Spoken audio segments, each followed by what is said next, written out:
Polo খেলতে কতজন লোক লাগে?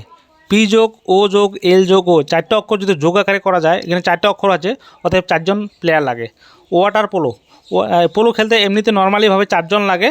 আর ওয়াটারের ডব্লিউটাকে যদি উল্টানো হয়, ডব্লিউটাকে উল্টালে কী হবে? 3 হবে, 3-এর মতো হবে। 3 আর পোলো খেলতে লাগে 4, 4 আর 3 যোগ করলে 7 হবে।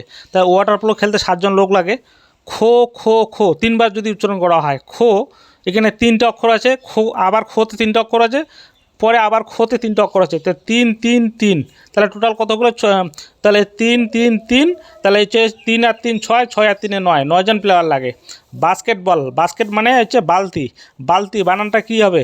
BALTA, বালতি অক্ষরে 5টা অক্ষর আছে, এখানে 5জন লোক লাগে, ঠিক আছে। Volleyball, volley, VOLLEY, volley, volley বানান করতে কত?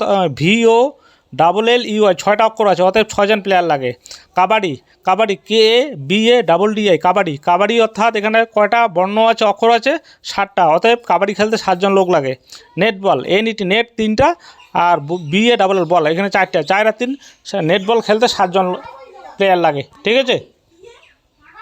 সুন্দর সুন্দর GK GS অঙ্কের ট্রিক্স পেতে চ্যানেলটিকে সাবস্ক্রাইব করুন এবং শেয়ার করুন।